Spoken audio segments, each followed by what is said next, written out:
Lana M. Yabut from BSN 25, and I'm here to recite the 17 SDGs. First is no poverty, zero hunger, good health and well-being, quality educations, gender equality, clean water and sanitations, affordable and clean energy, decent work and economic growth, industry, innovations and infrastructures, reduce inequalities, sustainable cities and communities, responsible consumption and production, climate action,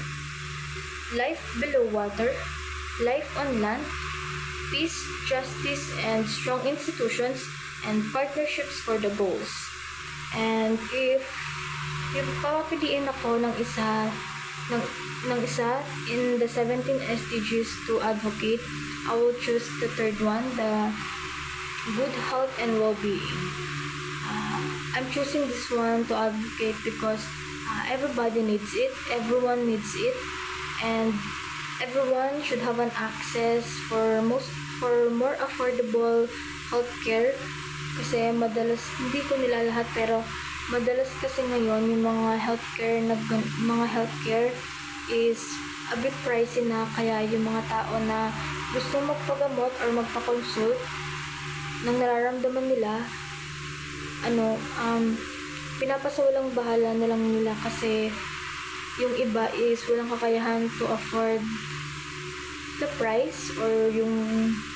presyo ng mga pag-consult and medications. Kaya yung iba is pinapasawalang bahala na lang and hindi na pinapatingin. So, for this one of the SDG, the good health and well-being, ina-advocate ko to for people to have an access to more affordable healthcare para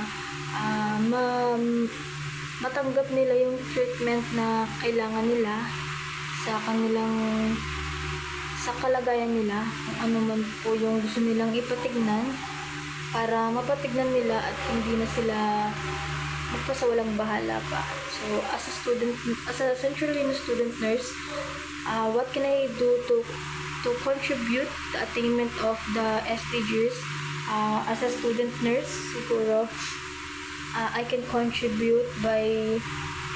participating in events or programs about the 17 SDGs to promote it and to participate sa mga events na may about sa SDG, and palawakin pa yung mga knowledge ng ibang tao, mag-share ng knowledge sa ibang tao para lumawak pa yung mga thoughts and pag-iisip nila about sa 17 SDG na to, and para mas malaki yung maging pundasyon, mas madami mag-promote and mag-acknowledge, para mas lumaki yung mga yung pundasyon ng 17 SDG na to, para lahat ng tao ay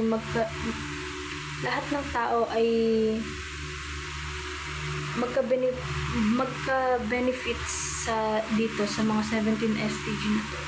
para lahat ng mga tao na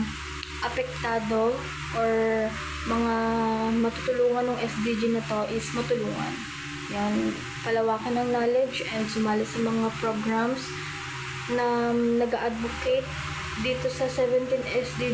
SDGs na to, and I think I can contribute to the attainment of SDG by that. Thank you po.